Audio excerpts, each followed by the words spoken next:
নমস্কার, আমি অভিষেক ব্যানার্জি। আজকে আপনাদের কাছে অনেক দিন বাদে আজকে আমি আপনাদের কাছে একটা দুর্ভাগ্যজনক নারকীয় ঘটনা নিয়ে এসেছি, যে ঘটনাটা গত কয়েক সপ্তাহ ধরে খবরের কাগজের শিরোনামে। সেটা বারুইপুর ঘটনা। দুর্ভাগ্যজনক হলেও সত্যি, গত কয়েক বছরে বা কয়েক দশকে বারবার আমার এই বাংলার মাটি, সেটা আরজিকর হোক, হাঁসখালি হোক, কামদুনি হোক, রানাঘাট হোক, বা এইসব এখন বারুইপুর, বা এই বাংলার সেই বারুইপুরের আগে বা পিছনে, সেটা কখনো মিনাখা থেকে খারাপ খবর শুনছি, কখনো পূর্ব বর্ধমান থেকে শুনছি, দুর্ভাগ্যজনক নারকীয় ঘটনাগুলো আমাদের সামনে আসছে। এবং তার থেকেও দুর্ভাগ্যজনক, সেই ঘটনা নিয়ে আমাদের বেশ কিছু সহনাগরিকদের আমরা ওরা রাজনীতি, পাল্টা প্রতিপক্ষ ইত্যাদি, এক লেটস কল স্পেড আ স্পেড, রাজনৈতিক পালাবদল হলেই এই সব নারকীয় ঘটনা বন্ধ হয়ে যাবে, এরকম দাবি বা এরকম আশা বা এরকম এক্সপেকটেশন আর যাই থাকুক আমার অন্তত নেই। স্থান কাল নির্বিশেষে, জাতি ধর্ম ভাষা নির্বিশেষে সমাজে এই সব নারকীয় ঘটনা এই কারণে ঘটে কারণ আমাদের ভেতর মনুষ্যরূপী, মানুষের মতো দেখতে কিছু পশুরা থাকে, এবং সেই পশুরা মহাভারতের সময়ও ছিল, সেই পশুরা আধুনিক ভারতেও আছে। দ্রৌপদীরা সবসময় তাদের প্রকাশ্য রাস্তায়, প্রকাশ্য রাজসভায় তাদের বস্ত্রহরণ হয়। দুর্ভাগ্য, এটাই আমাদের, কি বলবো, আমরা যারা নিজেদেরকে পুরুষ বলে দাবি করি, এটাই হচ্ছে আমাদের সব থেকে বড় লজ্জা, অপমান। কারণ আমরা, বা আমি অন্তত, একজন পুরুষ হবার সঙ্গে সঙ্গে একজন মেয়ের বাবাও বটে। এই সমাজে এরকম ঘটনা দুর্ভাগ্যজনকভাবে বারবার ঘটে, কিন্তু তারপরে যেটা ঘটে সেটা হচ্ছে দায় নেওয়া দেওয়ার রাজনীতি, এবং তার ধর্ম ভাষা জাতি এবং রাজনীতি খুঁজে বার করা। কেন এটা হচ্ছে বলুন তো? আরজি করের ক্ষেত্রে ঈশ্বরের অসীম কৃপা, আক্রান্ত এবং অভিযুক্ত দুজনেই একই ধর্মাবলম্বী ছিল বলে অন্তত ধর্মের অ্যাঙ্গেলটা সেক্ষেত্রে আসেনি। এক্ষেত্রে আমাদের সেই ছোট মেয়েটা দুর্ভাগ্যবশত সংখ্যালঘু সম্প্রদায়ের বলে এক্ষেত্রে ধর্মের রাজনীতি এসছে। কেন ধর্মের রাজনীতি এসছে?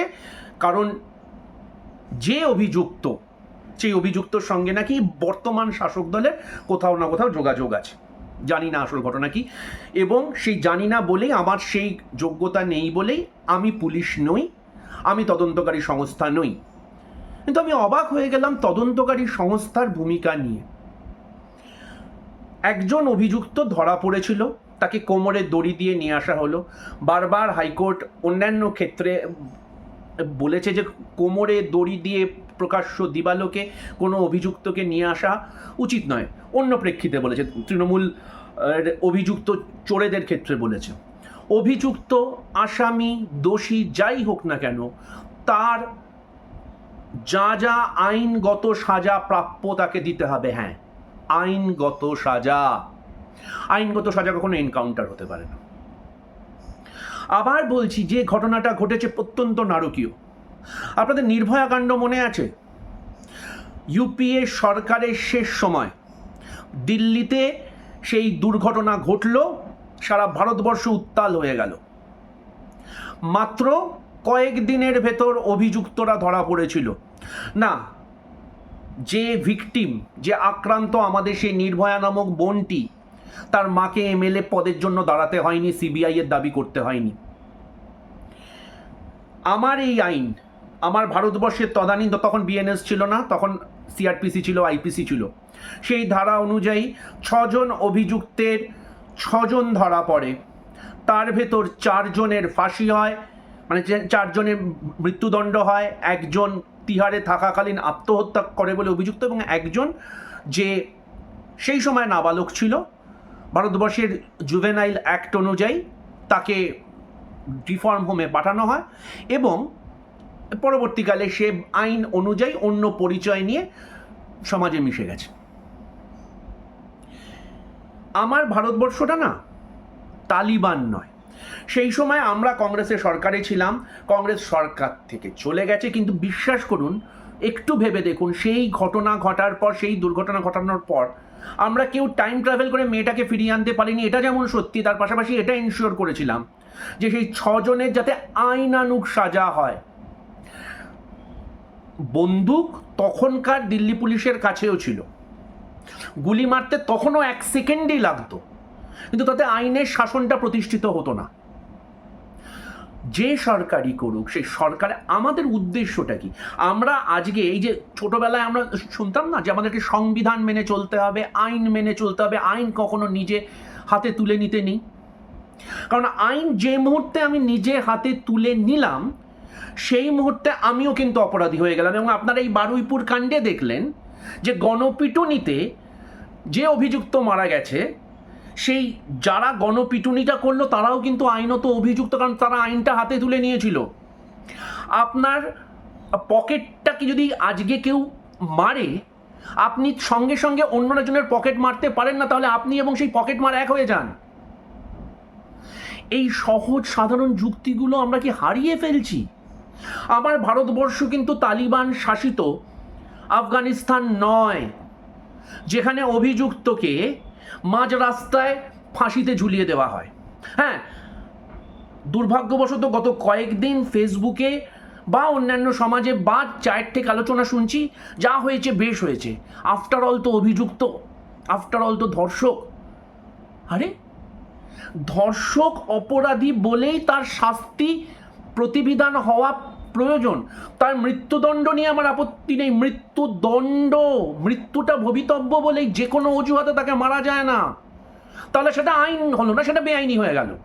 এবং এটা যে বেআইনি সেটা সরকার ঠাড়ে ঠোড়ে মেনে নিচ্ছে বলেই বারুইপুরের সেই পুনর্নির্মাণ কাণ্ডে যে এনকাউন্টার হয়েছে সেটার তদন্ত করবার জন্য বিচার বিভাগীয় তদন্ত হচ্ছে, সিআইডি তদন্ত হচ্ছে, অর্থাৎ ধোঁয়াশা রয়েছে। সেই ধোঁয়াশাগুলো নিয়ে প্রশ্ন তুলুন।